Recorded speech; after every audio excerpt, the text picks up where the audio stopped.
Welcome to Bloody Good Horror, covering the best and worst of the horror genre since Halloween 2007. Listener discretion is advised.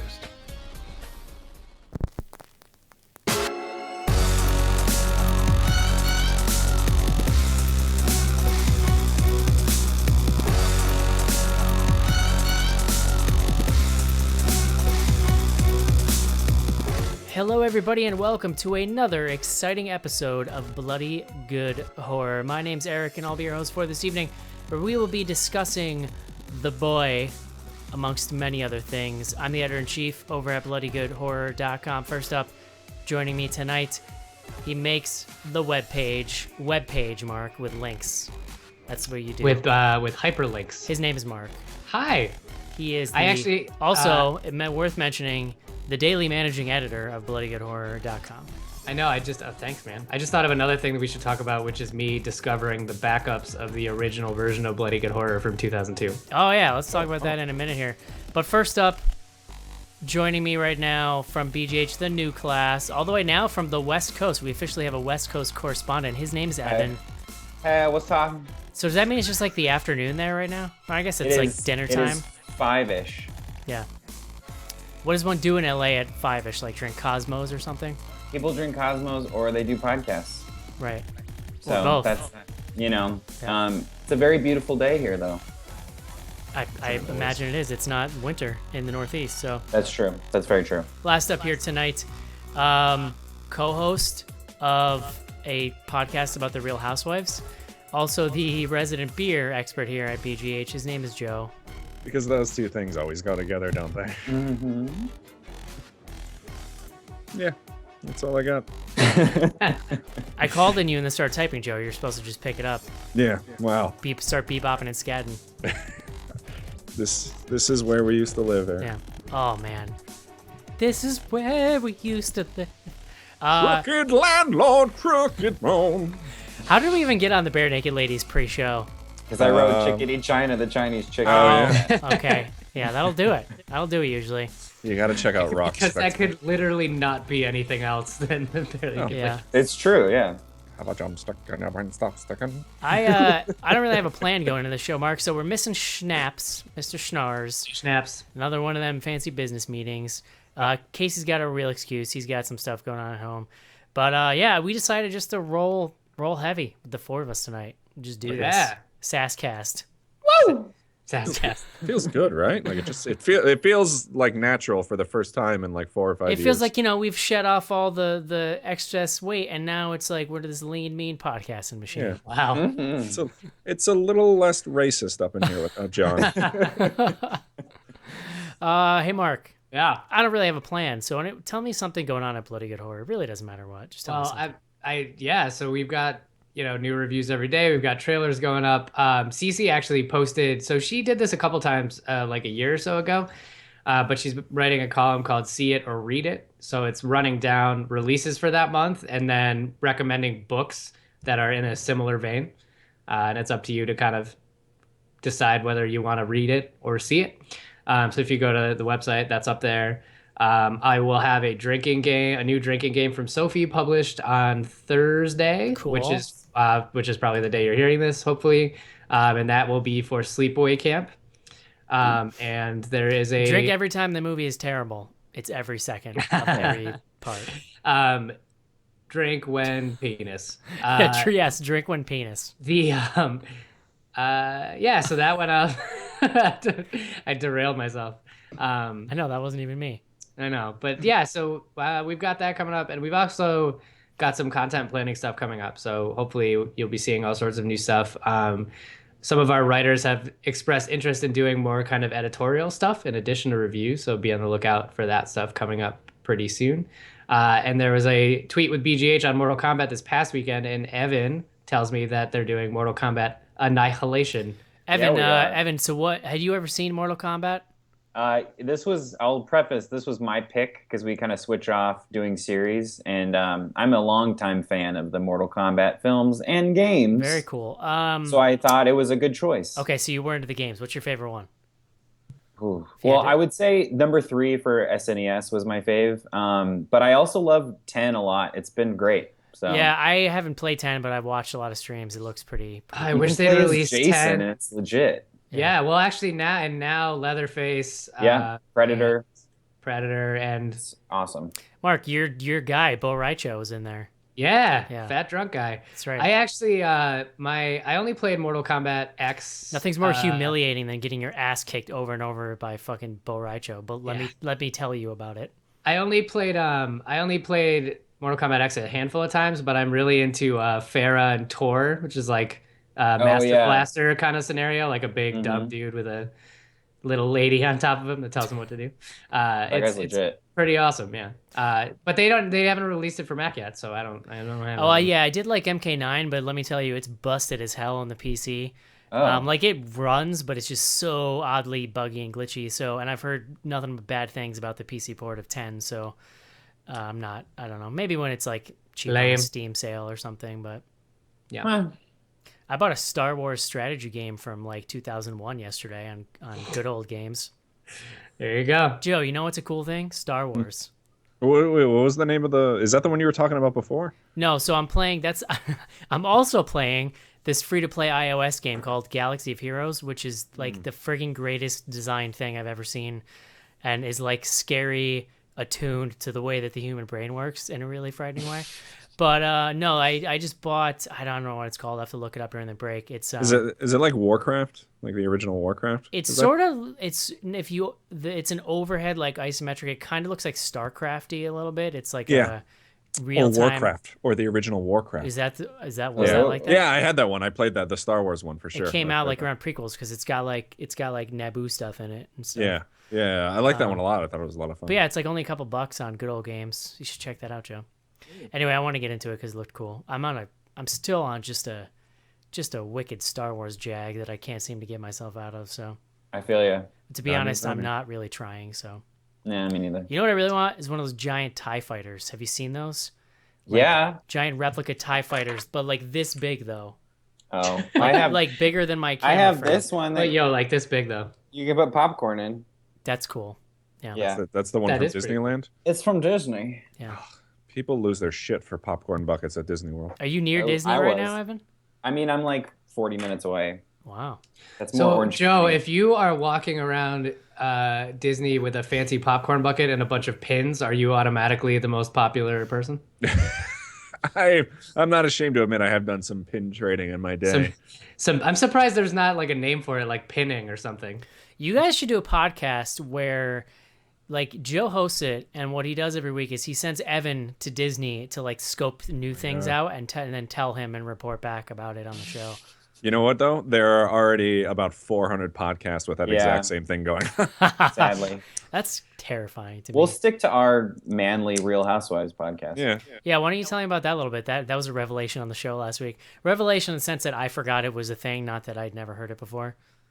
Well, Joe and I we've chatted about it several times, but that's kind of how we bonded was over Real Housewives. So we thought, why not make a podcast where people can listen to us talk about it in detail? Because that's always fun. I don't know why, but my favorite part is that you guys are doing it like first thing Saturday morning.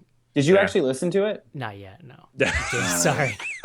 No, Evan went out of his way to like give me a link where I could listen to it in a browser, and I just haven't listened to it yet. And here I thought you were just avoiding. You me. know what it was? I'm very like instant gratification, and I was having a moment where I totally would have listened to like both episodes back to back, and then I got the link the next day, and I was like, Then he saw a picture of a big TIE fighter and totally blacked yeah, I out. was like, ooh, Yeah. TIE fighter. Yeah, I get it. It's okay. It's I all woke good. up, there was blood coming out of my nose. It was the whole thing. Well, we're gonna do another one where we're covering last week and this week. So Are they you can like get all caught up. episode-centric episodes? Like, Yeah. okay. What So happens when you're not in season? You just go to another show?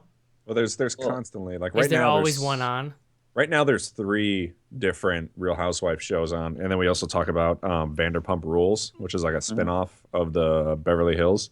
So there'll always be something. You on. guys should do like a March Madness tournament where you like it's like all the different characters and then you match them up and then each week you discuss the merits of one versus the other and then one makes it to the next round.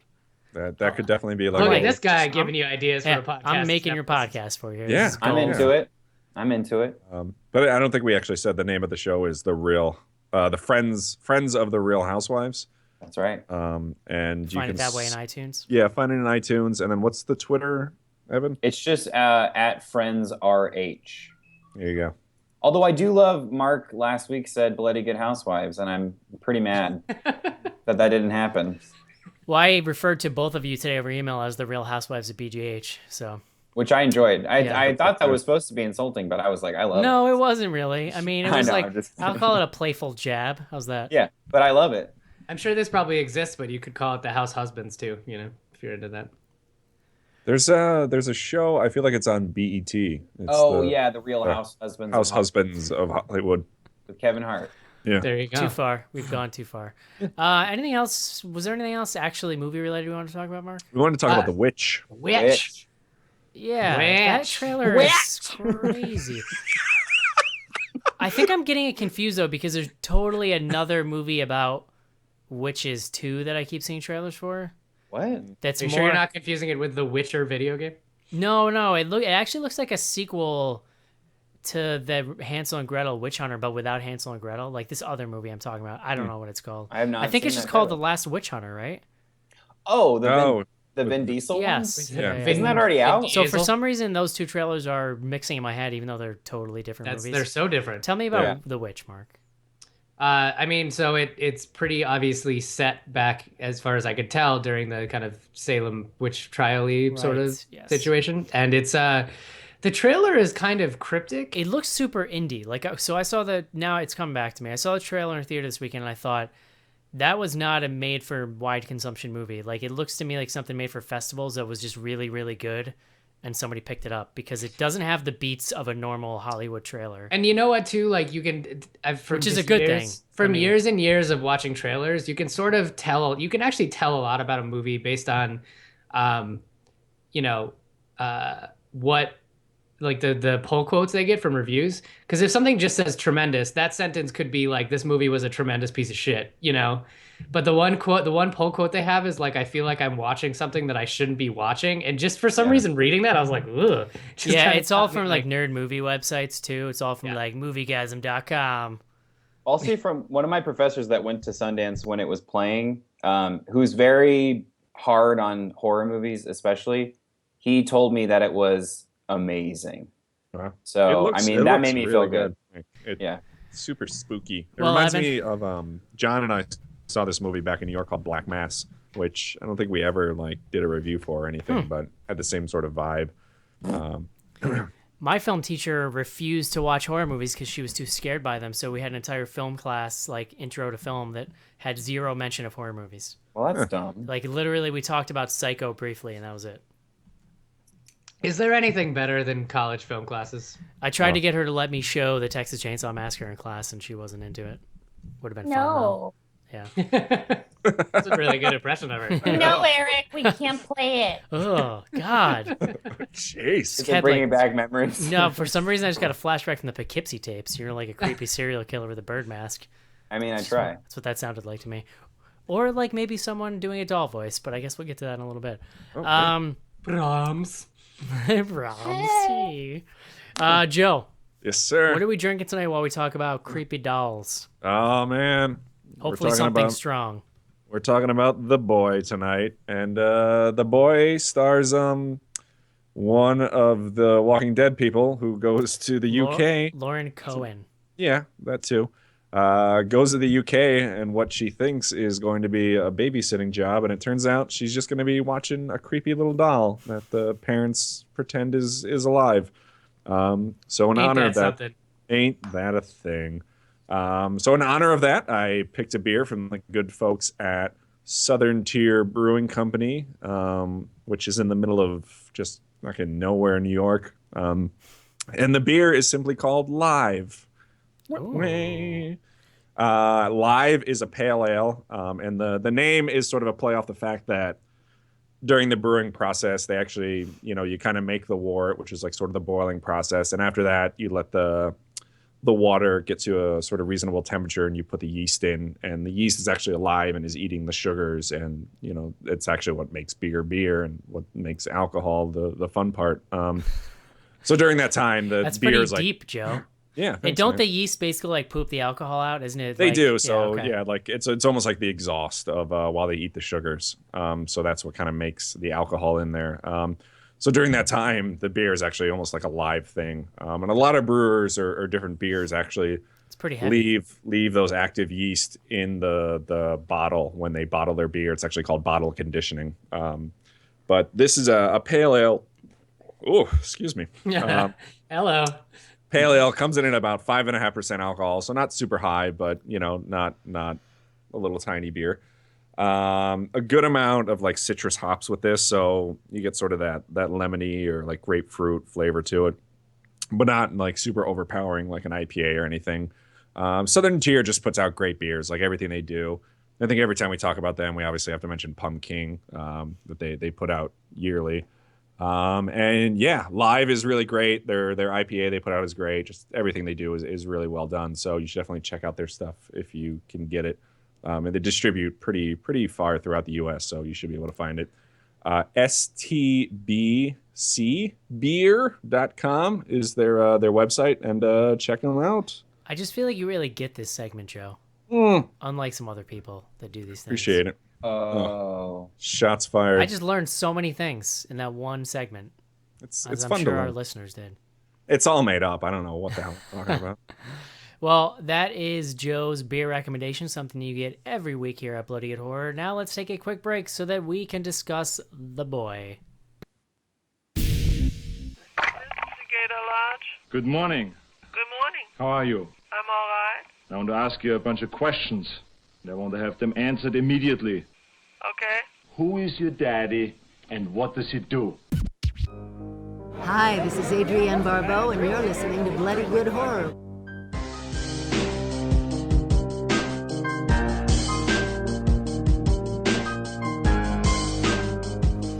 This is it, Jennifer. There's big breaking TV. From the prime time, bitch. Main feature. And we're back. Uh-huh. Words, Joe. You know who else went to college? His name is me. Maybe not. Maybe I didn't go to Duke. You know, I went to a small liberal college in Albany, New York, but I learned a bunch of words there. So this week, You went to SUNY Albany? no, Oh, St. Rose? yes, Oh, all right. This is the very same school that Jimmy Fallon dropped out of. yes, he dropped out of that school, and the person who was my advisor told him that it was a dumb move and he was never going to make it. I don't think it's Whoops. crazy to say that if you also dropped out of that school, you too could be hosting the Tonight Show. Yeah, I probably Yeah. could. I got some stuff going for me. If there's you one lip- thing I can you know lip about sync? upstate New York is people will resent you the moment you have any like small bit of good luck. Wow. Just bitter and cold. Just the moment you're happy, you are labeled a bullshit artist. Yeah, sure. I get it. All right, guys. I'm bringing the word of the day. So let's stand by and do that.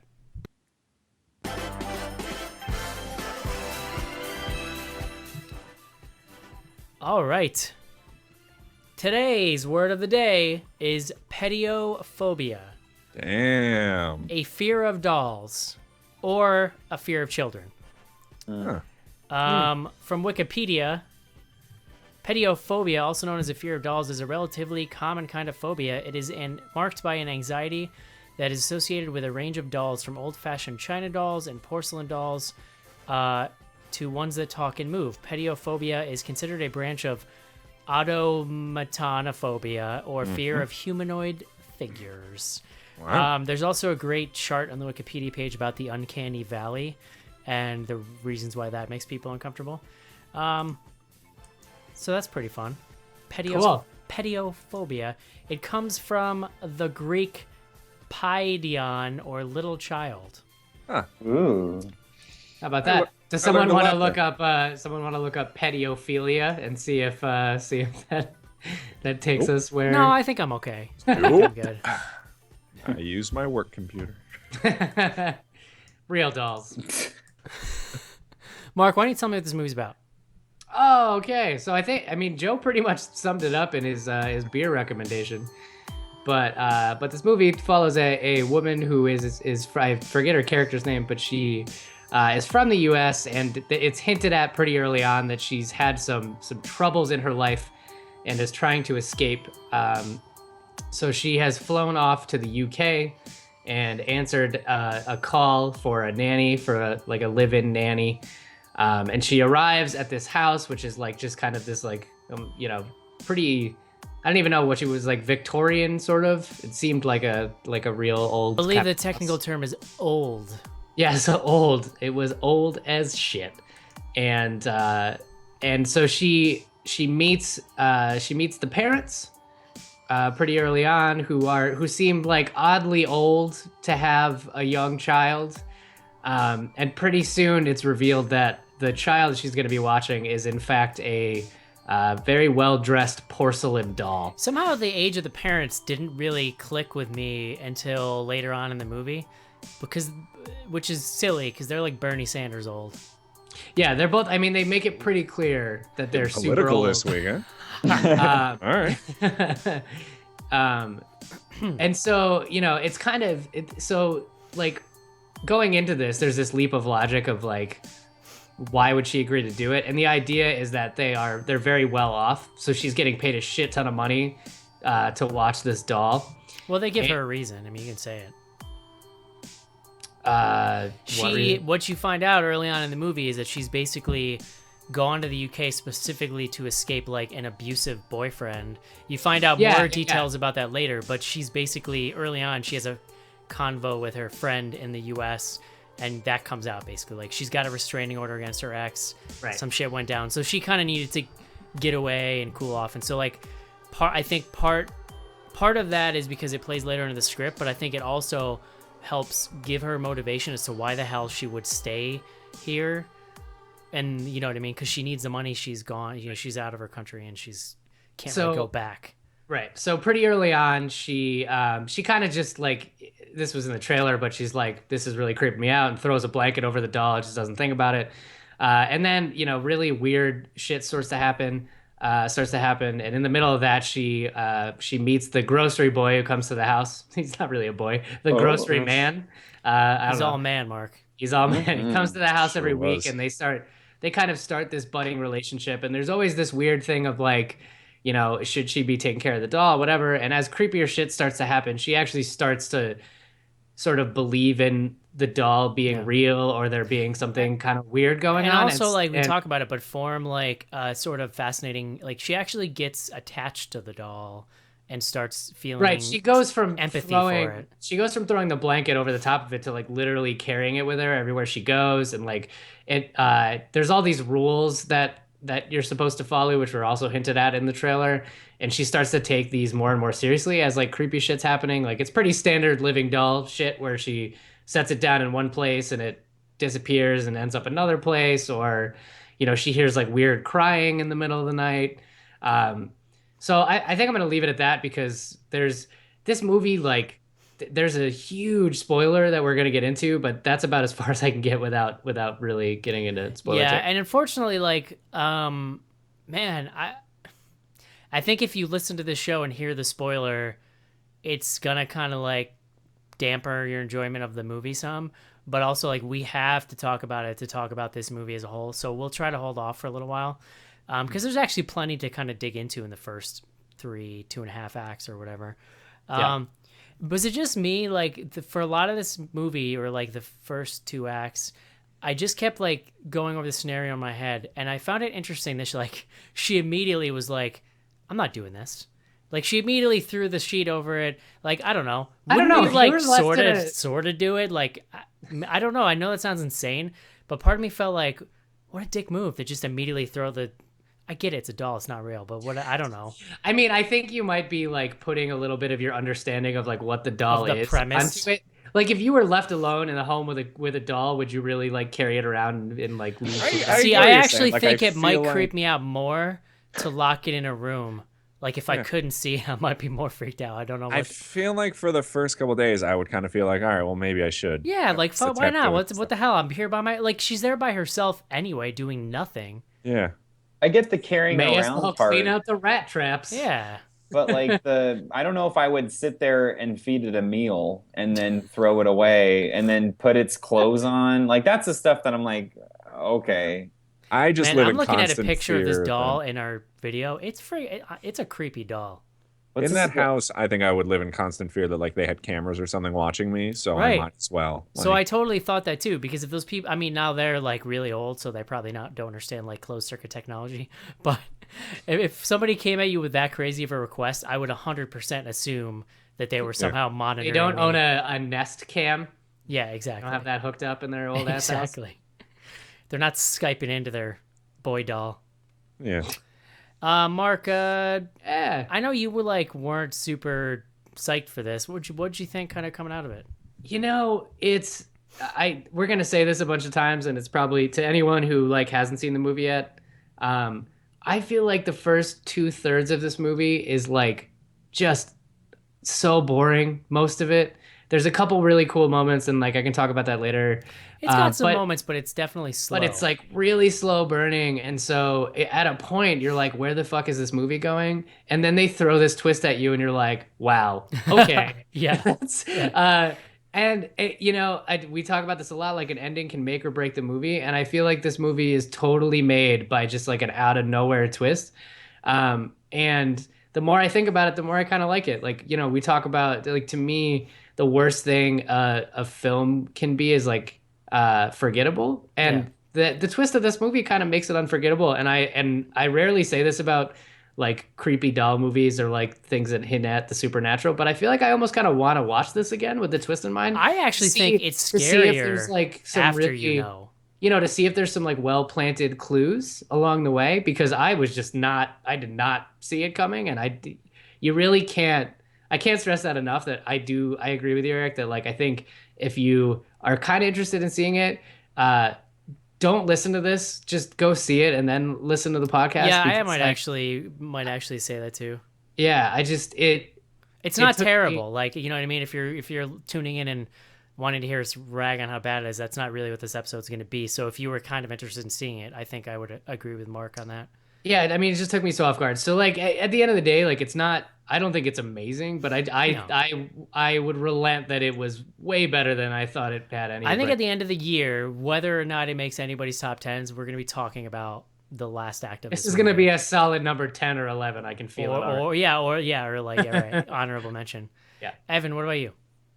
I'll go a little bit more to the other side and say that I don't think it's good, really, even after the twist. I enjoyed it, but that doesn't really save it for me because the whole 2/3, like Mark said before that, is so boring. And I think the only thing interesting was her, but she was doing the best she could with what the script was and everything. There was just a lot of things I'm like, this is stupid, this is boring, this isn't scary at all. And then even the ending, Why are you so thought, angry, Evan? Oh, I don't. Just kidding. It's just maybe open up the blinds and get some of that sun in there. Now it's start. Vitamin D. No, it just wasn't.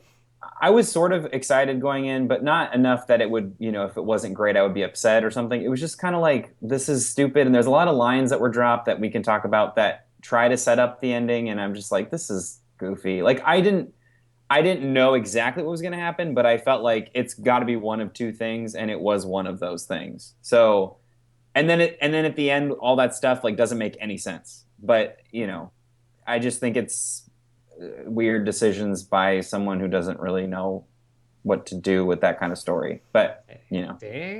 Joe. Throwing down. Well, I mean, I actually will go the other way, and I kind of enjoyed even the first like 2/3 of it. I thought it was kind of interesting that it's not really a new story that they did here, but I did like the fact that at a certain point, and I don't think I'm really spoiling anything, but they just kind of accept that, like, all right, maybe this doll is like possessed, or like totally did not see that coming. Yeah, like the fact that at some point she's like, well, fuck it. Yeah, like there's something going on here. I kind of like the fact that they were just like, rather than like she even kind of brings the grocery guy into that whole idea, and he's like, all right, yeah, like something weird's happening here.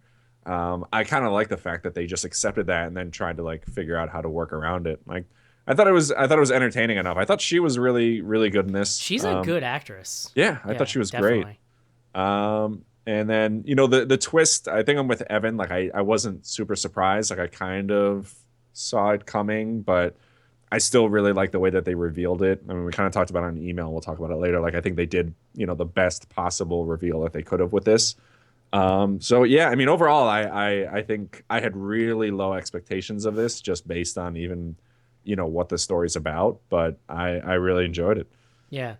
I would say I was like intrigued because I might have been the only one in the show who saw the trailer and was like, I'm into that. I don't know why. Like, in an odd way, it seemed like kind of an original thing, especially for kind of January in theaters. And I would say I think I'm kind of between Mark and Joe somewhere. Like, for me, the ending 100% makes it. And if it doesn't go where it goes, I don't think I'm in this direction. But I really thought the first act, second act are pretty decent. The problem, if you don't have the twist, is that at some point in the second act, there's kind of not enough acceleration of the plot going on. Instead of like a steady climb through the second act, it just kind of stays steady with where it was in the first act. And then it just explodes. But I think that there's a lot of interesting character stuff done in this movie. I think that it's elevated in a lot of ways by Lauren Cohen because I think she's a really good actress. And the fact that it basically goes to a place where it is asking you at certain key points in this movie to feel empathy for this disturbingly creepy porcelain doll that you're not even sure if it's like there's something going on with it or not, but it's actively asking you to fear for it. And that was super fascinating to me because I did not think that was going to be an aspect of this film. I think that there's some pretty decent scares in the first act.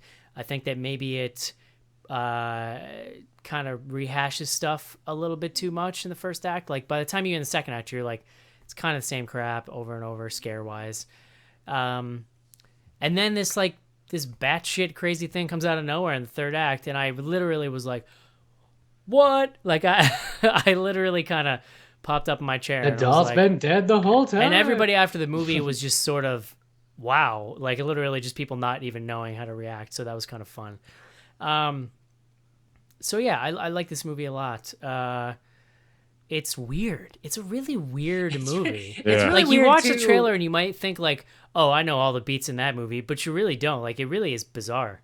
One of the things that I think is really interesting about this movie, and I usually use the word interesting when I can't find the proper word to describe something, but the doll itself is not particularly menacing, and it's not even like. But we Eric, talked about it though. It's creepy in the way that just normal porcelain dolls are creepy. Well, you kind of hinted at this, that like you actually sort of feel a little like sympathetic towards the doll when she's like not taking care of it, which is just really weird.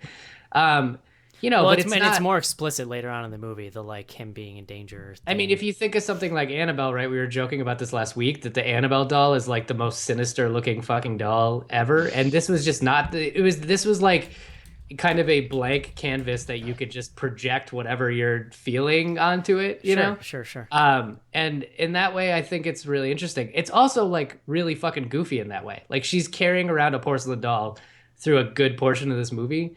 And so it just has this kind of underlying silliness, which doesn't make it super scary. I don't know. It's just it's just totally really. Yeah, strange. at some point it's less horror movie and more like character study or something, or like ghost drama. I don't know. It's hard to explain. It becomes more about the sort of like emotions of it that really at some point then scaring you, I guess. Yeah. I mean, there is like a certain point where she really just kind of takes a full turn and like just starts accepting that this doll is it's like kind alive. of tender.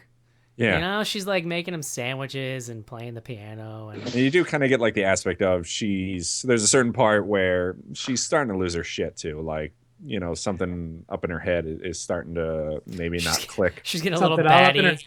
Yeah. Which, and again, it's, kind of one of the things I liked about this movie. Like, they did, a little different than what you would normally get in just a spooky doll movie. But, whatever. Spooky doll movie. Spooky doll. Starring Brahms. I thought, Brahms, what a good dumb name. I saw the attempt of, like, what you're saying of, like, it's kind of tender and sweet, but I don't know, like, everything that happened was weird and creepy, but not in a good way. Not like ooh, I'm really unsettled. It's In just like like a bad touch way. just the way like the mom at the beginning is like, here's his clean clothes. I'm like, oh, so you wash different outfits? Okay. And Just you know, like Evan number just 10 throwing kiss shade at the parents. I don't know. Like I want to talk about their, you know, So I just final scene because that was oof. But Pretty brutal. Yeah, well, so I left this part out of the synopsis, and I guess this is kind of the first minor spoiler, so just be alert for that. But the part I left out of the synopsis is that when they leave her alone with the doll, the mother like pulls her in close and whispers, "I'm sorry," into her ear. Yeah, you're like, that was weird. Oh, okay. Like, I'm sorry that we're making you do this at first, you think, and then you're like, wait, no, it's something different. And actually, this is what I was talking about when I The was giving my grandfather initial... also has a great line too, but go ahead. What was it? The father says to her, walks around the house and is like trying to. He breaks like, the I bet illusion, you and he's know like, what this- he's like, he's like, you may think that you know what's going on here, but believe me, you don't. And there's some, you know, it's like there's a part of our son is still alive or something. Like I don't know, it's weird what he says. Which now that you mention that is like the most heavy-handed foreshadowing. Yeah, there's a lot of foreshadowing. I think if you look back, you'll see it. Yeah, but so like one of my favorite scenes in the whole movie, I thought, which is what really turned the tone. So like for the first, you know, like 2/3 of it, you really don't know what's going on, and like you also like you don't know what's going on plot wise completely, but like also you can't really tell what kind of a movie this is supposed to be. And then the scene. So again, spoiler alert. The scene where the two parents like put bricks in their pockets and walk out into the ocean. That's a pretty big spoiler. Themselves. That's like third act spoiler. Yeah, but is like that's the catalyst, and you're like, okay, wow, now I really have no fucking idea what's going on. And then I actually really enjoyed that scene. I don't know if Evan was saying he liked it or didn't like it, but I thought that like if you're like tonally, I thought that was pretty interesting. It Like, did. I mean, super dark. It didn't throw me though. I mean, like mechanics aside, before you get the full light of what's going on, you know, you already get the sense that like the father is just humoring the mother. You get that sense first thing in the movie, and like he's a little kind of bent, but he's clearly just kind of doing it for her. And they're really old, and you have to think that the mother on some level knows she's crazy. And so I kind of just read that as like they're old and tired, and like we just can't be this bad shit anymore. Let's just walk into the ocean, I guess. Well, yeah, and I just put bricks in our pockets and walk into now the ocean. once everything's revealed, then it makes way more sense. Well, I agree with what Mark said. Like, I think the idea is good, but I mean, I don't know. I just thought the whole thing was stupid. Like, I just don't like why out of any way to do that would you put a rock in your pocket that is not heavy enough to drown you? But it just was like they're not very strong. It was a little weird. Know. It was just like it was trying so hard to be so like oh, but it just the whole holds movie felt up that way. To me. It holds up as like a very kind of theatrical. I actually, now that I think of it, it reminds me of my least favorite ABCs of Death ever. Do you guys remember that? All of Which them? was the one someone like was boogie boarding out in the ocean and then just slowly fucking drowned. It was like the worst short of all of them. And it's just kind of funny that that's coming up in my head now. But I think I mean that's a bold claim to say that's the worst ABCs of Death because there's a lot of bad ones. I'm not saying you're wrong. I'm just saying it's maybe not worst, but certainly like lamest, right? Like Right, someone put a fucking GoPro on a boogie board and like slowly put it under the water, and that's how they filmed it. But I mean I kind of agree with you in a way, Evan, that like it's more sort of like theatrical and demonstrative than actually something logical that kind of makes sense. It's more like it seems more like a symbolic thing than something that really like makes sense in movie terms or life terms. Well, I guess because I thought the same thing. I was like, oh, that's interesting. They're putting rocks in their pockets. Like, oh, they're walking out in the ocean. I was like, that wouldn't work. Certainly like an emotionally manipulation attempt. Listen, I've seen plenty of movies with people committing suicide by walking into the ocean with no rocks in their pockets. So it's not like that's a new movie It's trope. also a PG-13 movie, so they're not going to like full on shotgun the top of their head off. So that's the thing. Well, yeah, but you know what? This movie wouldn't do that. This movie just like so badly wanted to be Crimson Peak. You know what I mean? Like it just there was just stuff that was like so gothic, but it wasn't a gothic movie, and then it just turns into like a fucking slasher, and it's just like that's not okay, you know. And I didn't, you know, Spoiler alert. No, I didn't spoil anything. I didn't spoil anything. I really think you could walk out of the ocean and all you got to do is get one big like breathful of water and you're probably done at that point, right? Yeah. Like that's all it takes. I got to imagine those old people were on the brink of death anyway. That's what I'm saying. Like it didn't. Like they take may much. have died just from that like hard Well, walk. why? Because to it the was so water. cold. Why did they die? Where? though? That's the other thing. What's that? Why did they die? I don't get that. Well, because they just couldn't take it anymore. Hypothermia. Take what? Well, I mean, we're going to talk about I it. know. I'm just saying when Yeah. we get there, like I want someone to answer that because that's what I don't. You think that was fun what they were doing? Yeah.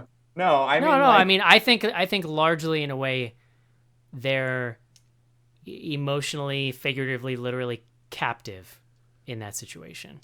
All right, so Let's we just can do talk it. about it more. We I can think talk we about should it more skip the after we spoiler. spoil it. But what it does, is basically say, okay, now it's just this woman and the doll. This doll, and that's it. Mm-hmm. Yeah. And the grocery man. Which So, makes like, her as- attachment to it even darker because you know there's not going to be any relief. Like the parents aren't going to come home. She's going to snap out of it. She's just doll lady now. No one's gonna feed Brahms. Brahms. All right, so basically we're gonna give a spoiler alert right here, and we'll kind of walk you through it. So Spoiler alert. There's this thread in the movie where there's a couple things kind of simmering all at the same time. There's this thread in the movie of her having this abusive ex-boyfriend. At some point, she finds out that he has gotten the address that she's at by essentially showing up at was it her sister's house or her friend's house? I think her sister's house. And kind of bullying her young son until he kind of gave the address up. That's a hacking technique called social engineering. Social engineering, that's right. But that kind of fizzles out. Whatever, it doesn't really happen. She's taking care of the boy. She's convinced grocery guy that the boy is like possessed or doll, like a ghost doll or whatever. Okay. Eventually, predictably, because they planted that seed, it's got to happen. The abusive ex-boyfriend shows up at the house. Sorry, can I interrupt you quick? I just want to point out that I saw. I mentioned this in our email. I saw the name Jim Norton in the opening credits, I think we all not had that. realizing that the old man in this movie was Jim Norton. I was fully expecting comedian Jim Norton to be the me scumbag too. boyfriend. It It would would have have been like movie for him to pop picturing up. in my head how ridiculous it would be for him to just show up and like swearing and like it's Like the idea that he would be Lord going. Besides the fact that he's not really an actor, it does stand to reason that he would be the scumbag dickhead ex-boyfriend. Like I could picture Here's that. an even better thing. Swap him out for the grocery boy, and suddenly that whole relationship is super creepy. It's real weird. Yeah, it's real I don't aggressive. think we It's weird. mentioned that Brahms is a total cock block too, because Yeah, he is. really He totally is. is, Yeah. It's pretty it's rude. Walking So- Dead and We got Grocery Boy about to make love. we got to get into this. So, the abusive boyfriend comes to town. He basically has 2 plane tickets. He's like, "We're going back tomorrow." I actually think that her acting in this part of the movie is like pretty impressive. Like she has that kind of like very fragile fear, and the second he is around, she kind of turns into like a different person. And grocery boy kind of knows he's there. There's this weird tension between them. It's really awkward. Like, it's just kind of horrible to watch this kind of like domestic violence-y stuff. Like, nothing crazy happens, but just seeing the dynamic between them is very uncomfortable. Eventually, that night, it all takes place with the stuff with the abusive boyfriend in one day, basically. That night, there's a big... He falls asleep, and basically, he's super weirded out by the doll thing, as I believe anybody would. Because by the time he shows up, she's carrying the doll around, right? And not only is he weirded out by it, but he's kind of like, I'm trying to think of the order, like how things happen. At some point, they get in a fight, and he grabs the doll from her, and like in slow motion, like leans back and smashes this doll on the ground, and the face shatters into a billion pieces. Well, first into dust. Which for me is a really interesting scene, because at that point, I'm definitely like, I have no idea where this movie is going from here, because the whole thing that I thought was the central focus of this movie is now literally gone. So he goes to sleep. No, I'm sorry. That's the cat. So This is falls okay. I'm sorry. asleep, and then He falls asleep and wakes yeah. up, and there's blood writing on the wall. It's like, get out, because at this point he's basically threatened her. She falls asleep next to Brahms in the bed and says to him like, I don't want to leave you, or he's going to make me leave you, or something like that. The boyfriend wakes up, there's blood writing on the wall. He freaks out. He accuses her of doing it. They get in this big fight. And by that point, we realize that the grocery boy never actually left because he was kind of afraid for her. So he's sleeping out in his car out front. he hears a confrontation. He runs in. So now the three of them are in this room. That's when there's a fight. He grabs the doll. He smashes it. And suddenly, like, the walls start shaking. So you're like, oh, shit. Like, you know, you're thinking if it's, like, some kind of poltergeist thing that it's, like, at this point kind of getting angry. The house is angry, Mark. Adultergeist. Exorcise the demons. And then you hear this noise in the wall. The boyfriend walks up to this mirror and he's like, "What? There's a noise." And he like gets up to it, and all of a sudden, out of fucking nowhere, the mirror like explodes, knocks the boyfriend back, and a fucking like dude like this with a doll face over his face sticks his head out of the fucking wall and is like, "Hello," and he's Also, like doing the not Brom North voice. either. Doing the Brahms voice, and he just like emerges from the wall in like this creepy friggin' scene. And I don't know if it's right then, but at some point he like kills the abusive boyfriend by stabbing him in the neck with a shard of glass. Just stabs the Just fuck like out of him. prison shivving him. And then from that moment for the next like probably 20-ish minutes, it's pure slasher, like pure Brahms like chasing her around. There's some creepy moments where she's trying to like get him under control by talking to him the way she would the doll, and like there's a bunch of chase scenes and all this stuff. And it's I believe it's right before this scene that you see the parents' suicide, or like sort of before that scene. Shortly before, yeah.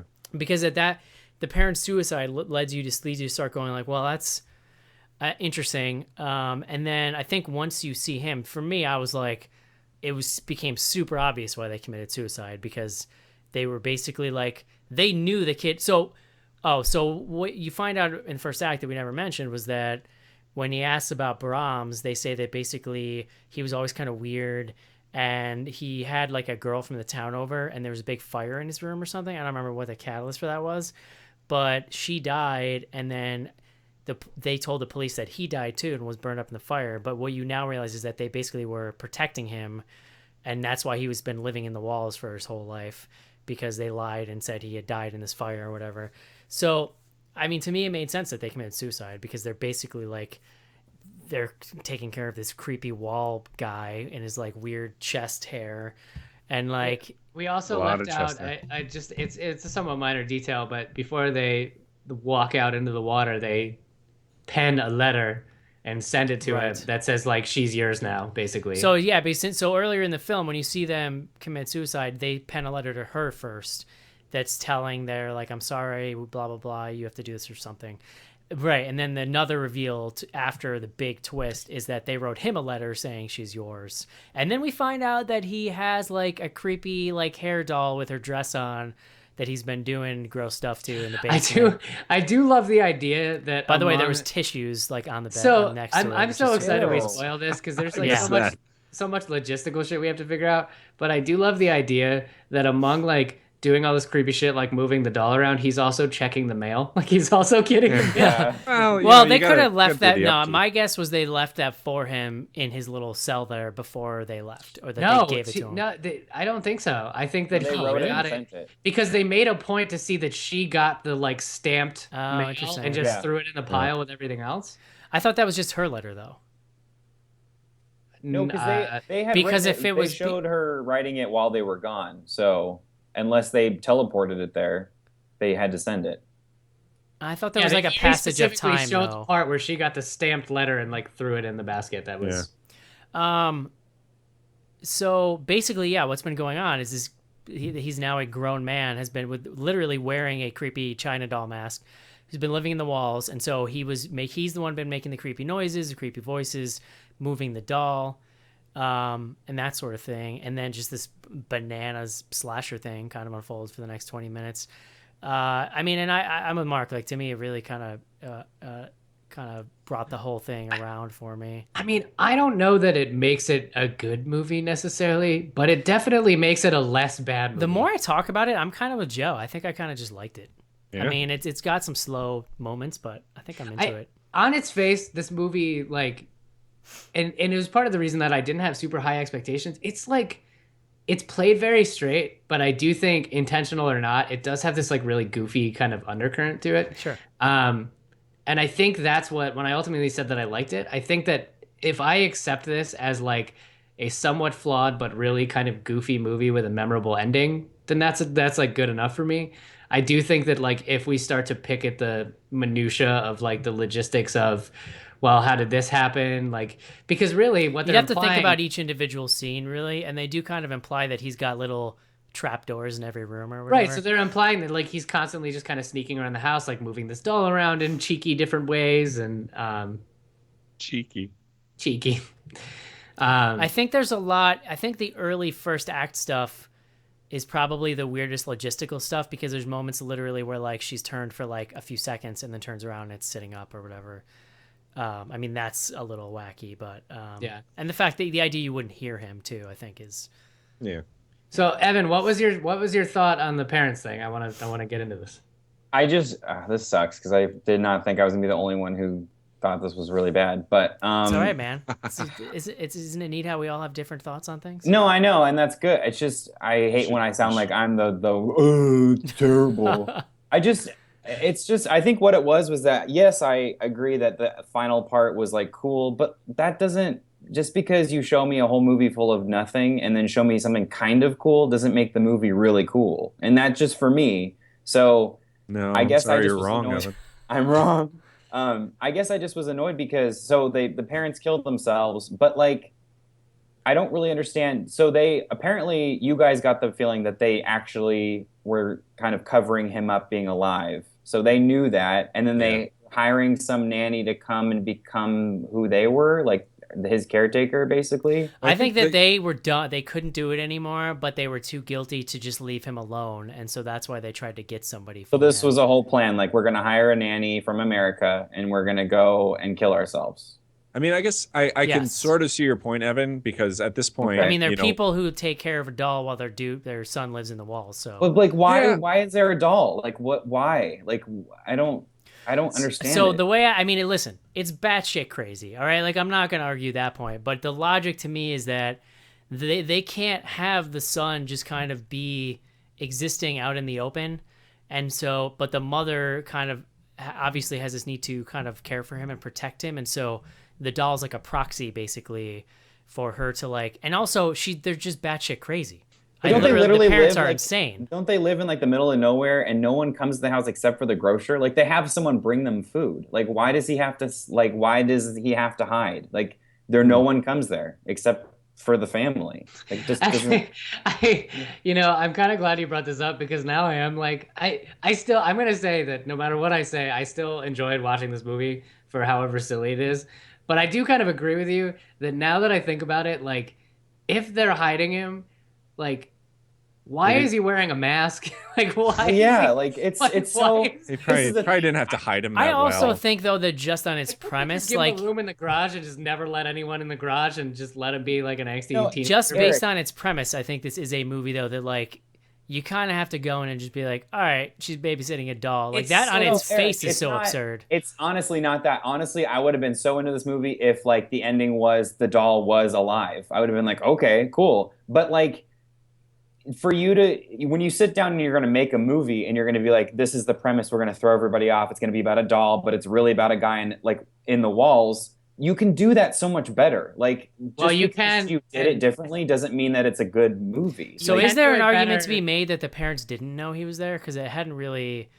I felt like if they did know he was there, I would actually like it better, and I'll say that. I Because feel then like at that the least it would be- exposition about the house being on fire and the girl dying and stuff, to me, is what says they were hiding him, basically. So I think but we're kind of missing the backstory was the two kids were playing outside and they found the girl with her head bashed in.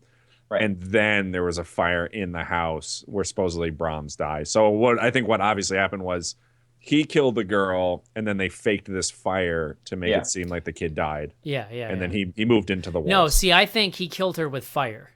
No. Because he was burned. No, they said her head was bashed. Yeah, in. they found her. She was Oh. outside with her head. Why was bashed he in. burned then? I don't know. I don't. Maybe, yeah, He was like it's a good- disfigured, good which question. he was disfigured, which is why he parents wears then- the mask. The Yeah, parents but- then burned him to cover up the. Yeah, it's weird. Yeah, no, I totally get your lot. So And I guess the other thing is like, okay, they've been doing this for 30 years, and they're like 97. Like, why now are you done? Like, Well, exactly. you ever been old, Joe? It's not fun. yeah, Well, and then- exactly. So Joe, like I know you mentioned this earlier, but earlier in the movie, I didn't know. I mean, I'm not going to sit here and act like I knew there was going to be a son, but when earlier in the movie, there's this really terribly 80-yard line where they're looking at the gravestone, the main character and the grocer, and she's like looking at the gravestone. She's like, "Oh, he's 23. He'd be about your age now." And I'm like, "Oh, okay." So it's either him or it's like something like that. And it was. I mean, I didn't expect it to be the actual kid grown up, just with a mask on and no shaving kit of any kind. But So much hair. so much hair. Just like puffs of chest hair coming out of his like greasy wife beater. It was real gross. Yeah, but and then and this is nitpicky, but I just cannot get over it. What caused the house to shake uncontrollably after the doll was smashed? I read it because it Running around the moves. walls. It moves, so I read it as him running around, basically like banging on the walls. Yeah. Because it's not the whole thing at once. It's like the camera's I panning got the around. whole. I don't know. Maybe I. So wasn't. there's a kind of running, like, for fans of the show. This, I feel like this movie is out of the realm of spoilers. Like, if you haven't seen it by now, I'm sorry, but was it Housebound, that movie movie we reviewed? Yes. Yeah. I mean, you know, it's the same sort of concept, and I feel like that concept makes sense in a movie. Only makes sense to me in a movie that's really goofy. Like Housebound is like a goofy fucking movie. It's like a really it's almost more of a comedy than a horror movie. Sure. And so like and there is a lot of that in that movie of stuff like, yeah, like how is he shaking the whole house, like all that sort of stuff. So I feel like the concept is like is an interesting twist, but like doesn't necessarily stand up to logic. And even I loved Housebound. It didn't even really stand up in that movie either. I just kind of accepted it as like a goofy reality. And also I hate to like always pull out this meta angle, but I think that like compared to you, Evan, like the three of us are just so like we watched fucking, I don't know if you've seen Annabelle, but it's like, oh yeah, we've had to watch so much bullshit over the past 8 years that we are like automatically way more forgiving. And so for me, like, if I see a movie that I think is going to be shitty and then we go out and see it and it like that wasn't that surprises me even a little bit, I'm like, okay, that was no, better. And I totally get that. And like I saw Annabelle, I thought it was so bad, but I think it's just, I don't know, I can't like, even if I go into a movie and it's sort of okay, like that's fine. But this movie, I just felt like a majority of it, 75% of it, was not anything at all to talk about. So I actually, the last bit was like sort of okay. And I'll then, be honest, like I think there's some decent scares in the first two acts of the movie. What was scary in the first? I think that it had a very like creepy vibe to it. Like what? The vibe was creepy. I don't know like what she you had want a me to towel on, explain to and you. then there was a peanut butter and jelly sandwich that shows in front of her door, and I'm like, this is the scary thing that makes her laugh uncontrollably. We're gonna have to agree to disagree on this. No, one. I don't. I'm sorry. Evan, I agree with you on that. Like that's why I was saying like the tone of it's really weird, because you're right.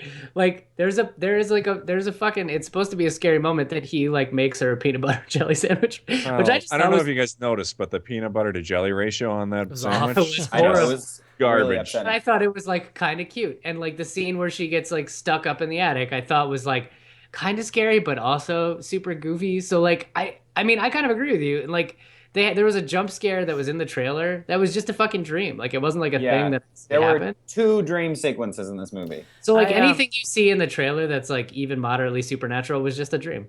Yeah. There's one thing I kind of want to point out that I thought was kind of a nice directorial touch, and that was that the whole movie, I'm like, I just keep thinking to myself, this guy is shooting this like kind of super pervy, and like these kind of voyeuristic camera shots to the point where I was noticing it, but it didn't feel like somebody was watching her. But I was like, wow, that's really, like, I was almost going, the first 30, 40 minutes I was gonna prepared to come into the show and be like, man, this director's kind of a pervo. But then what you realize through the twist is that it actually kind of makes sense, because the whole film is about him. He's watching her the entire time. And so I think that seemed to me to be something like very planned out and kind of like a through line to the twist that I didn't think about until after it was kind of revealed. So I thought that was kind of cool. I would say Here's an interesting question for you guys that I don't know if this is like answerable or not, and I know we kind of have to move on. If this was not presented as a twist, or it was a twist that happened like a half an hour into the movie, would that be a better movie? Because I think so. I kind of like that idea. Like, Yeah, But I do think too. the only reason why it's so good, in my estimation, is that it's just so shocking. Like it just kind of, and you know what? Regardless of where it is in the movie, the way it is shot is fucking awesome. Like the reveal of that dude coming out like this with his friggin' porcelain mask on, you're just like, what? Because it happens really slow too, and so you really don't know what's gonna happen. Like for all you know, it could just be another doll crawling out of the wall. Like you don't know. That's what's to me is like. So I don't know. I think I do agree that like it's a big amount of shock factor why I think it works so well. Yeah, I Just think out that of part. left fieldedness. Yeah, that I was like I said over email, like I was making fun of it, and then that part I was pretty like, okay, this is cool. But like that, like Mark said, like I would have been super down, like if they would have made this so much tighter, maybe like even an hour and 20-minute kind of movie, like where you cut out a lot of those scenes of like her in the shower You could have waiting to nipped up the second act a little bit. I could give you yeah. that. And then like if you introduced him earlier, like I think that you could have done a lot more with that where I Yeah, don't but know. if you introduce him too early, though, like you guys are already saying you think it's a pretty flimsy concept. So don't you think that gives you like too much time to kind of pick at it? Like as it is, you don't really have any time because it's just it goes from 0 to next stab in like 10 seconds, and then it's just crazy for the next 20 minutes. I will say that the ending, the very last moments of it, almost ruined the goodwill of the twist for me. Yeah, because they show the doll's head like exploding into dust. Yeah. And then the very, very end He's of the gluing it movie back. he's fucking glued back together. There's no, like, if it was glued back together in some weird, like, patchwork way, like an eye is on his chin and, like, it's all fucked up, like, that makes sense. This was, like, literal dust that was reconstructed into, like, a somewhat cracked doll head that I was kind of like, I didn't even think about that. They He's get got nothing some but time. points. I don't know. They get some points for, like, not having the doll jump out at my face, but I don't know. I just like, why do you have to have that fucking thing at the end of the movie? I think it's a pretty interesting film as a Lauren Cohen vehicle. I think that those love Lauren Cohen. There's a lot of great. I do, but that's besides the point. There's a lot of great acting going on in The Walking Dead, and I feel like she's a person I haven't seen in anything. So I agree that she elevates this movie a bit. She really does. She was really great. For starters, that she's British and has like a spot-on American accent. Yeah, I thought that was pretty great, actually. I forgot that she had an accent, actually. Yeah, I saw an interview with her. She has like a very hoity-toity British accent, and it's pretty thick. Did anyone else think, and maybe this was just me, but you know how like sometimes movies like to have like kind of weird credit sequences just to like be a little different? The scene right before Mark mentioned where you see the doll reconstructed, there's like a shot where it's going through like the walls and stuff, and then there's like it says like number 10 kiss goodnight on the wall, but for some reason like the way I read it, it looked like some weird name, and so I thought like, oh, is this the title sequence? I don't know if anyone else thought that, but that would be cool, and then they could have ended it there. You could have gone on a little tour, but shit. Cribs episode. Is there anything else you guys want to talk about? I just want to say really quickly that I adore all of you, and I'm sorry for being so angry. This has nothing to do with how I feel about any of you. It's the best. Listen, it is interesting to get the view every once in a while from a person that is not totally jaded from years of dog shit. So, yeah. Listen, man, it's the small joys in life, like a fucking dude in a porcelain doll mask bursting out of a wall, stabbing another dude in the neck. I do. Yeah. I mean, I don't know that like 5 years from now I'm gonna be like, man, remember the boy? But for right now, it's fine. Tomorrow, I'll predict it now. This is my #1 movie of 2016. No, it can't be because it'll be whatever you saw last. Wow. Yeah. This might be the last. Quick recommendations here, Mark. Sure. Evan. No. Joe. Yeah. I think it's worth it on video. Maybe not run out to the theater. I don't know if I'd go out to the theater. Maybe a matinee. It was kind of fun to see that twist with an audience. I will say that. If you have a movie pass account, this is totally worth your one free movie a day. Mark, give me the movie guide quick.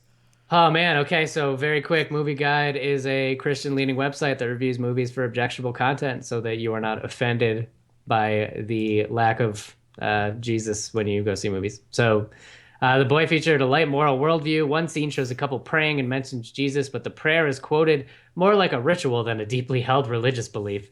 And the plot revolves around the possible presence of a spirit or ghost of a dead boy, and a man flirts by pretending to do a psychic reading on a woman's chewed gum. 19 obscenities and profanities. Strong, intense, scary violence includes a couple commit suicide by drowning themselves. A hand punches through a painting and grabs a woman's throat. A dead rat is pulled from a trap. Several dead and bloody rats are put in a man's bed. Words are written in blood on a window. Man smashes a porcelain doll. Man is stabbed in the neck with a piece of glass and killed. 3 men fight with each other. I don't think it was. Oh, I guess it was. And deliver blows. A man is killed by being stabbed twice. Man tries to choke a woman to death. Man throws a woman across the room into a wall. A couple intending to fall onto bed together.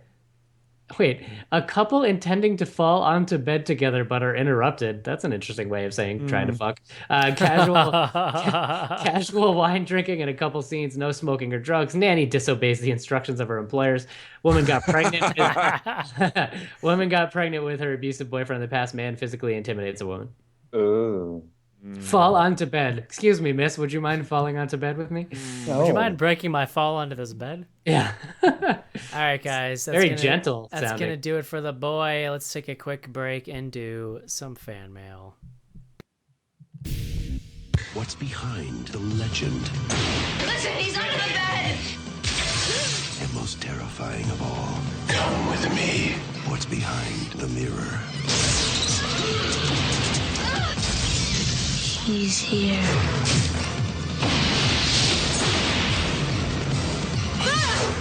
Candyman. You don't have to believe. Just beware. This is Jeremy Gardner. I'm the writer, director, star of The Battery, and you're listening to Bloody Good Horror.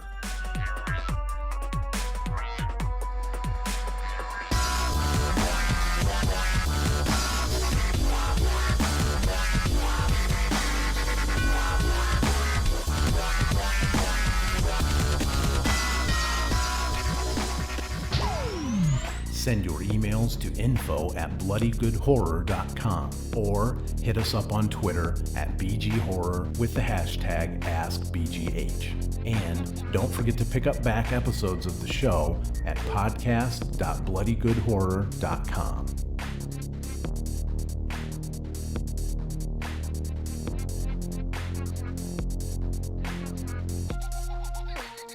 And we are back. Bloody Good Horror, bringing back the French baby Jordy since forever. We got a lot of people hitting us up lately, Joe, saying they've got an earworm for that damn French baby, and it's your fault.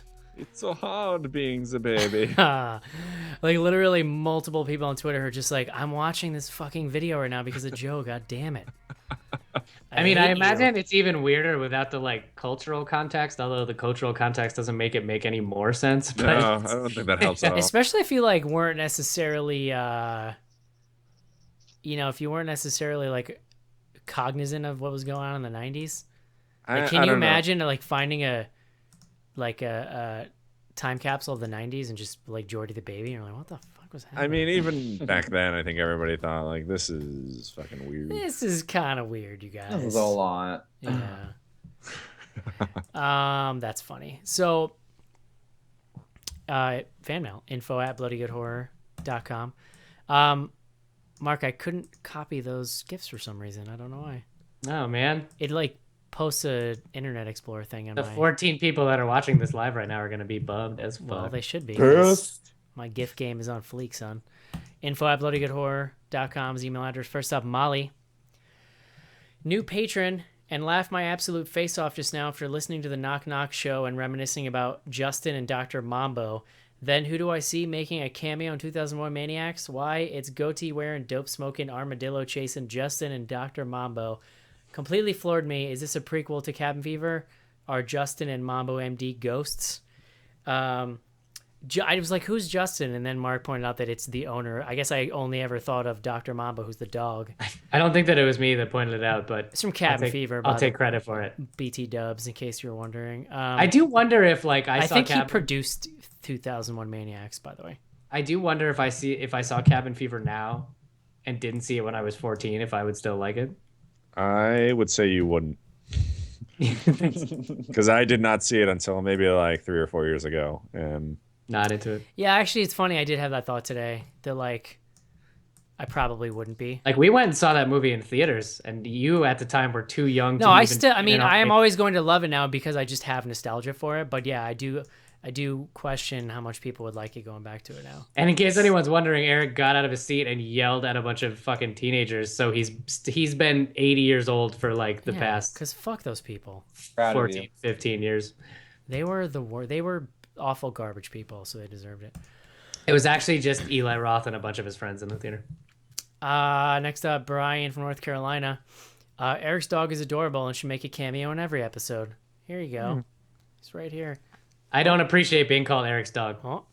Second, I call shenanigans. I can't believe you guys have never heard of Duke Medical. It's one of the top medical schools in the nation. Great. Sorry. Sorry. That conversation really cracked me up last week when I went back and listened to it. John was just so it's one of the biggest hospitals in the world. Whatever. You know, my wife's mom is a doctor, so no big deal. Some of my best friends are doctors. Finally, last episode you mentioned Sharon, Lois, and Bram. In the early 90s, I was working third shift at a mental hospital. After a particularly brutal night on the job, I came home, flipped on the TV, and proceeded to get drunk. My roommates must have been watching Ren and Stimpy the night before because the TV was tuned to Nickelodeon.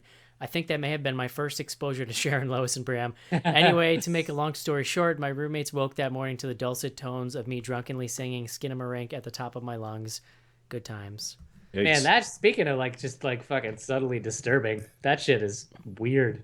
Then he typed out in his email all the lyrics to the song as if, as an 80s child, I didn't already know that. So, Skinnamarink Dinky Dink, not to be confused with Chickadee China, the Chinese chicken. Right, that's Right. different. Very similar. This is where we used to live. Next up, Morgan. I very much enjoyed the Blood Glacier episode. You guys cracked me up with your reality show talk. I was wondering if any of you have seen The Hollow. When you were talking about wanting to see some creature features, this one came to mind. It has some creepy effects and a pretty original story. It had a very dark fairy tale vibe to it and also some cool body horror elements. What are some of your favorite or most memorable body horror moments? For me, it's hard to beat the crawling head in The Thing. Thanks for keeping me entertained every week with your shenanigans. When I think body horror, I think one scene, and it is from David Cronenberg's Existenz. Have you guys seen that movie?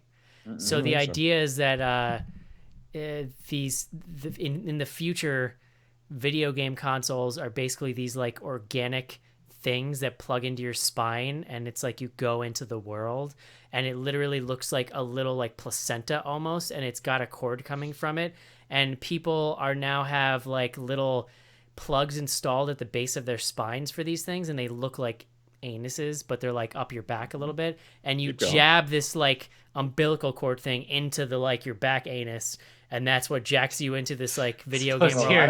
I have to say, I'm like, as crazy as that sounds, Existenz to me is like one of my favorite like surrealist movies of all time. I don't know like how else you would classify it. I think it's definitely my favorite Cronenberg movie. It's crazy. All right. And I think especially if you're into video games and virtual worlds and the kind of theory stuff that goes behind that, you got to see that movie. I will check it out. Is this? I don't know that this qualifies as like pure body horror, but the scene in Slither with the girl who's like all blown up to be like the size of the barn. That's rough, just man. like I think that is 1000% body horror. Oh, it's just filthy, and I mean, it's one of the. I love that movie so much. It's like one of the most memorable scenes in like any modern horror movie for me. A really interesting movie in that it like is at turns like equally disturbing and funny, but like it's very it's so goofy, yeah, but it's also like pretty creepy and unnerving and gross. I mean, just that scene, just like thinking about it right now, I'm like, bleh. Yeah, she's just like, she's like trying to talk. It's awkward. Next up, Sandy. You may have heard about the organization Women in Film encouraging folks to watch 52 films directed by women in 2016. With that in mind, what are your favorite female-directed horror movies?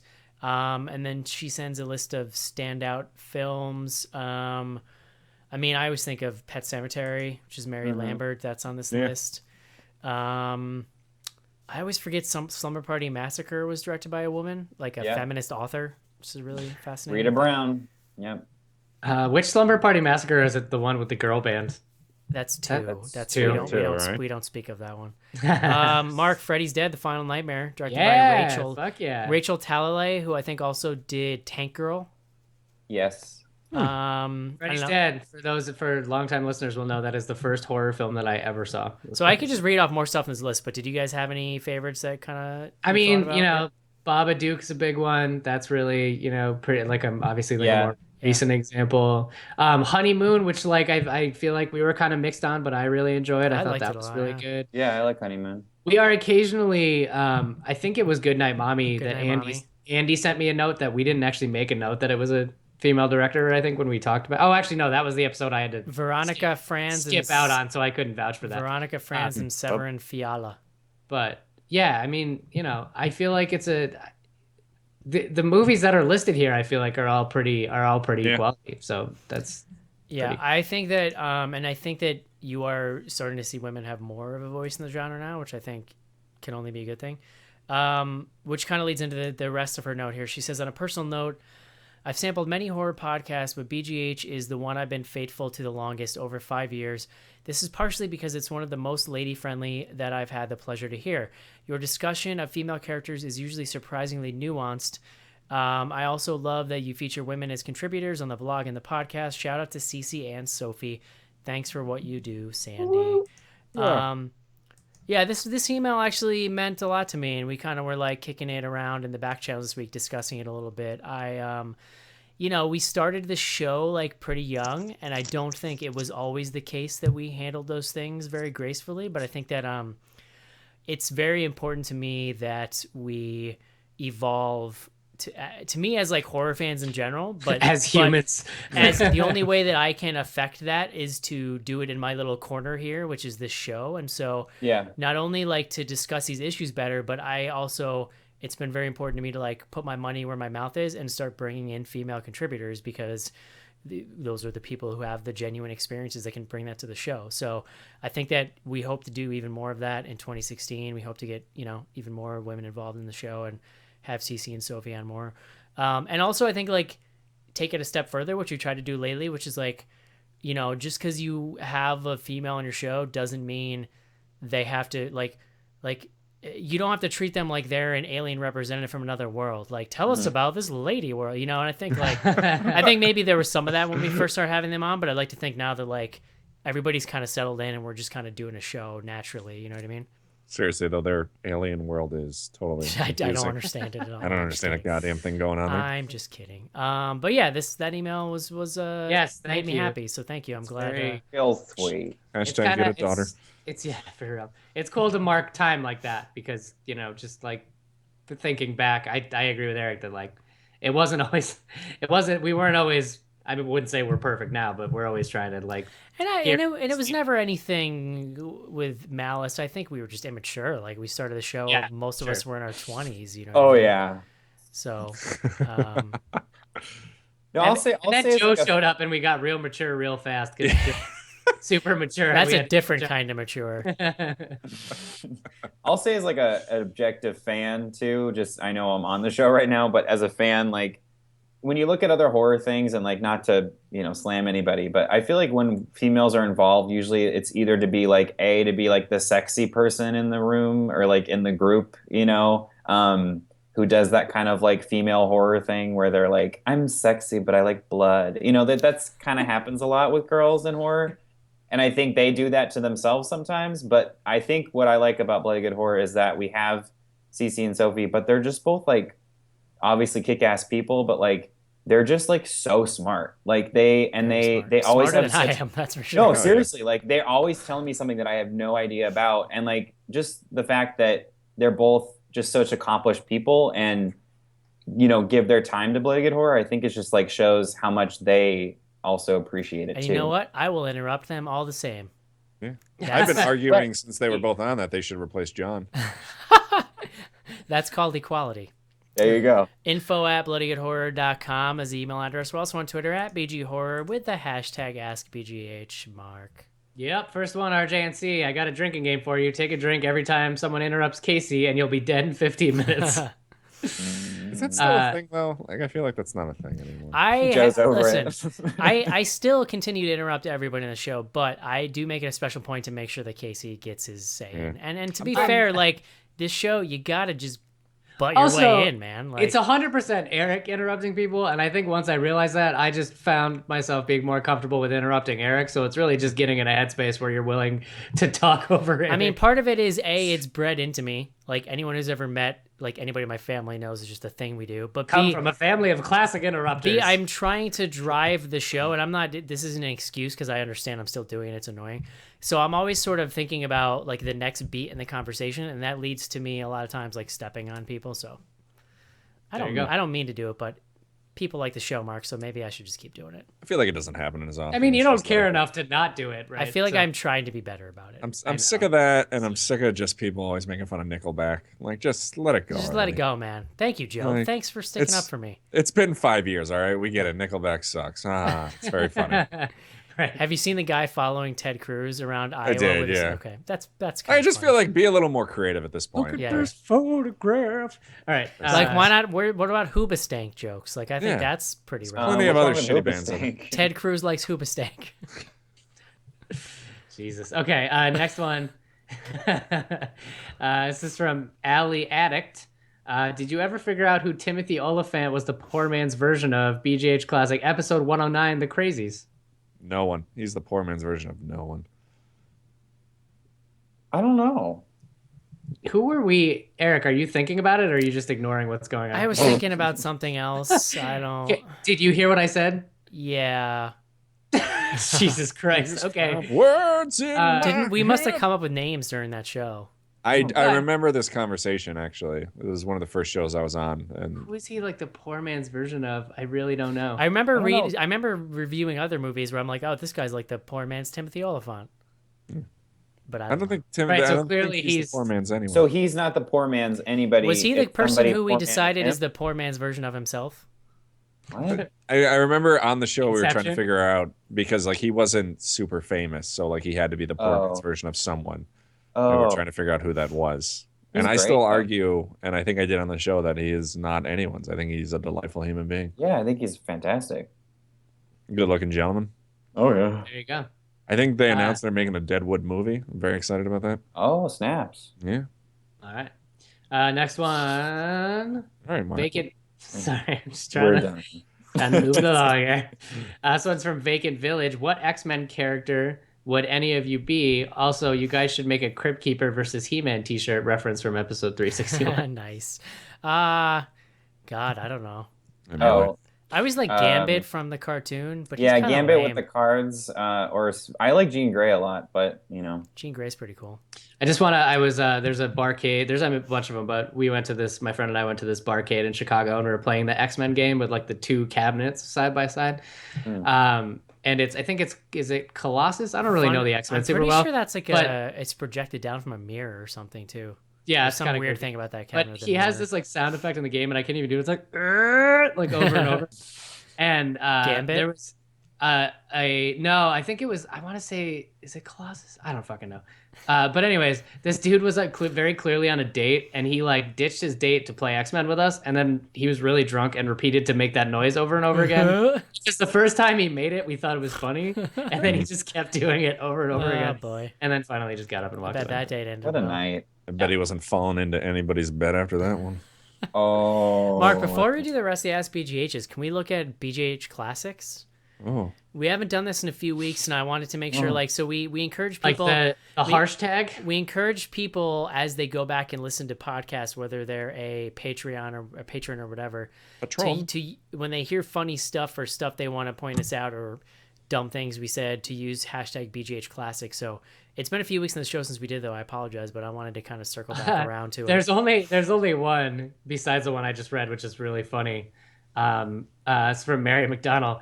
Not sure if this is considered a BGH Classic, but when Eric said weird poopy naked stuff in the Visit episode, I LOL'd forever. Yeah. We had another one I just saw that I think maybe was just at BG Horror and not Classic. I don't know.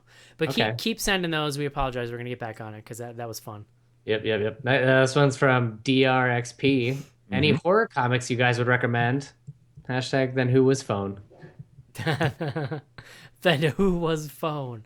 Who was phone? I don't read comics. I'm not I like the they're kind of hard to find, but the expanded Halloween, Friday the 13th, the Nightmare on Elm Street comics are really good. Every once in a while I get this urge where I'm like, I'm gonna be a comic book person. I'm gonna go read comic books. You know what it is? I've tried that. Because I like comic book stores and they're all over the place. Like I just like the vibe. Yeah. Because it's got general nerd store vibe. But then I buy a couple and I read it in like 30 seconds and I'm like, what am I doing here? I gotta go do this again next week. I don't get it. Like, I don't know. It doesn't. And I don't have the nostalgia, so it doesn't. There's not a deep rooted. I also find it's like I've kind of wanted to do that too, but like they're all like it's not like I'm gonna pick up fucking X-Men. Right, it's all like volume 87,000. Yeah, like dive in and be like, all right. Well, that's why they reset the universes too. I think. Yeah, they do. I will say I read a couple series of Hack and Slash a few years ago. I actually did it through the like app, like a comic reading app, and then you can like subscribe. And it's kind of a better experience. Swiped left. Yeah, it's kind of a better experience actually. But I read some Hack and Slash stuff. That stuff is actually pretty fun, especially as horror fans. Cool. So I will. I'm not much of a comic guy myself, but I did read all of Sweet Tooth, which was like a short series that ran from 2009 to 2013. It's kind of It's not like straight up horror, but it's kind of post-apocalyptic and a little fantasy and kind of cheeky. It's a post-apocalyptic thing, and it's like a boy that has deer antlers, and it's real weird. So there you go. It's called Sweet Tooth. So check that out. Okay. I think I lost you guys. Sweet Tooth. Yeah. All right. Next one. Alan Murch. If I lose my job in the upcoming company restructure, what horror movie line should I quote when I walk out the door? Oh boy. Yikes. I came here to kick ass and chew bubblegum. In memory of the late Angus Scrimm, you play a good Game Boy, but the game is finished. Now you die. You won't get arrested if you say that. I would go with a good Roddy Piper from They Live, where he's like, "And you're real fucking ugly." Yeah. I agree. I would say that these people could be a recommendation for another job, so maybe you should, keep it classy. Yeah, actually, Joe's got the real life recommendation there, but you never know. What you could do is just yell Malachi and then run out the door. Yeah. Outlander, we have your woman. Oh man. Yeah, I mean, the weirder. I wonder why he got fired. Maybe that was for the best. Yeah. What a shitty movie and what a good quote. I know. Prove him wrong. That's the best movie quote ever. Oh man, I watch Children of the Corn every Halloween season. It's so bad. I love it so much. It's so bad. But it did spawn that incredible South Park episode, which actually it's way funnier if you picture Eric Cartman saying that line. I mean, he does say it in that episode. It's just what I like. I don't know. This is gonna devolve. I just want to like make this up. We don't have to talk about it, but like I think about something like Children of the Corn that's like objectively such a terrible movie and it's so iconic, and I just wonder like what movies we've reviewed over the past like 8 years that are gonna be like that. I think that at the time it was kind of shocking, the idea that like it was a town full of kids who murdered all the adults. So I think that was probably part of it. And through their wheelchairs, through diner windows. It had Linda Hamilton in it. She's cool. Guys, I mean, I remember like when it first came out, like talking about it like it was the scariest movie that was ever. I remember the first time watching as a young adult, just being like, "This is so bad. Yeah. This is not good." Evan, were you gonna say something? I was just gonna say that there are 9 Children of the Corn movies. Yeah. Crazy. Which is insane. Outlander. Next. We have your woman. Oh, it's so good. That makes me so happy. All right, this one's from Chris Krangler, and I have no idea what this means, but I'm gonna read it. Maybe you guys. Is that do. like Evil Santa? Yeah, kind of. Chris Krangler. Krampus. His creepy cousin. I put this movie in my Pederal niacin journal. I didn't see the boy. I just felt like eating. No idea. I don't know. No idea what the hell he's talking about. I don't know. I'm concerned though. That makes me I don't know. All right, next one. Cool. Fozzie Bear. What was the best movie twist that you did not see coming? The end of Saw. I always say that. The end of Saw, fucking amazing. What a twist. I will say this. I saw The Sixth Sense when I was like 9. Oh yeah. And I actually, there's like, it's such a joke now, It's but so you really- obvious too. That's the funny thing. When you go back and look at it, it's so clear. Right, but to a 9-year-old, nothing is clear. Yeah, you know, that's- you don't that's have fair. any fucking idea. That's another movie that Also, doesn't hold up super This well. movie wasn't very good, but the twist in I think it was Pandorum really kind That of was a caught good me off twist. guard. That was like a yeah. really good twist. I don't Yeah. think that movie's great, but I think the twist again kind of makes the movie memorable. I'm actually impressed that I could even remember the name because I was just sitting here trying to come up with it. Yeah. Yeah, I forgot that existed, but I like that movie. Yeah, we reviewed it. BGH Classic. Look it up. I'm not going to tell you what episode number it is because I don't know.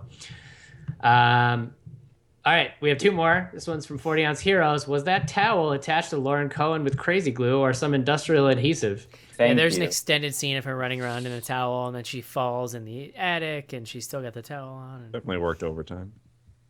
Yeah. Right, she somehow like ended up in the attic and just was like running around and shit, and it was just like totally tacked on. That costume designer deserves an award.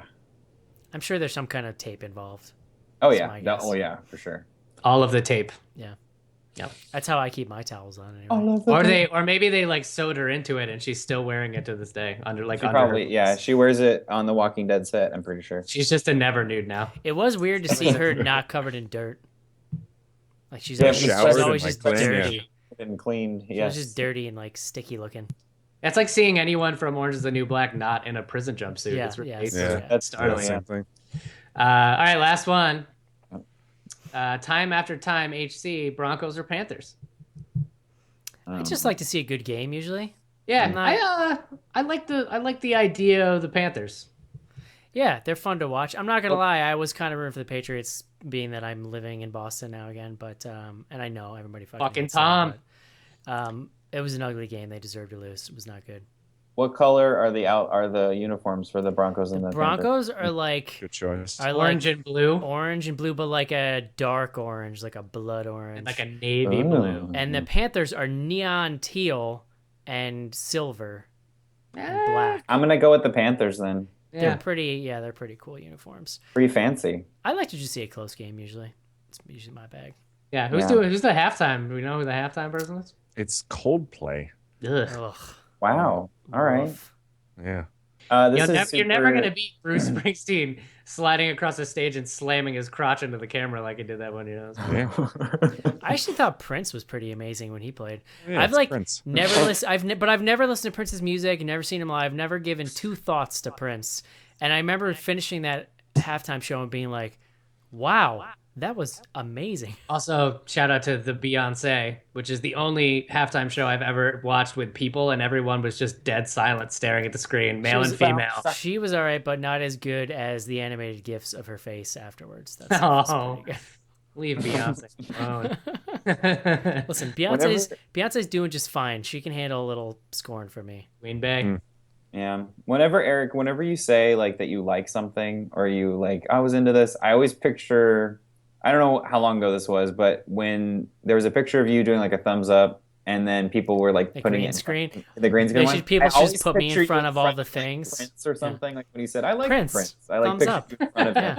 Which is why I laughed. So. Oh, that was so good. We gotta Eric find approved. that. If you want to know what Evan's talking about, go to the follow us on Instagram, Bloody Good Horror, and go back to the very beginning of our feed when we were posting pictures that people photoshopped Eric into, just like in weird situations. Yeah, the possibilities are endless. It's me in front of a green screen, so you have to have minimal Photoshop skills in order to take the background out, put something funny.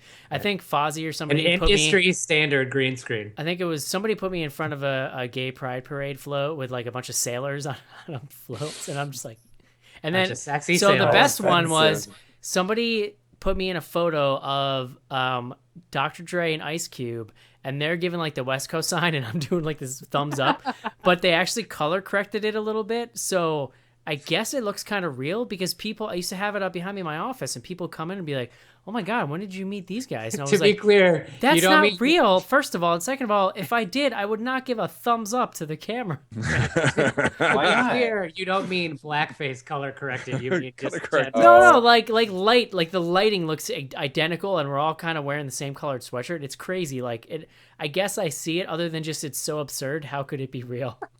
I love it though. I was there. So there you go. Yeah, I don't know. All right. That's it. That's all we got. Cool. You went long, huh?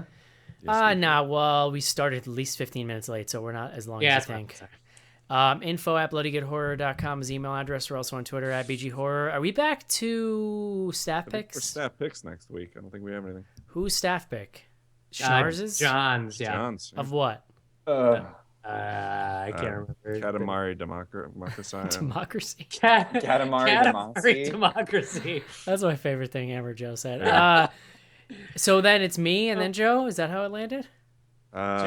Casey. Casey is in there. I think I'm last. I think mine actually ended up last. Wah. It's All right, offensive. guys, keep stalling. I'll find you the name of the movie. Joe, I met someone the other... I don't know, maybe you've seen this movie or not, but have you ever seen The Dog Who Won the War? I don't think so. It was an HBO movie about these kids who were like having... It's actually German. I used to see it on HBO all the time, dubbed. And they would have these like epic snowball fights with each other. And it was like really crazy. And like there's one scene where they put like ink inside of the snowballs and stuff. And then the one group of kids has like a Saint Bernard that follows them around as one of their pets. The very end of the movie, someone out there... I'm just saying this all because someone out there will remember it. The very end of the movie, somebody's built a giant snow castle and they're defending it, and the other side of kids is like they're basically like gangs of kids trying to like take them out with snowballs, and the castle collapses and kills the dog.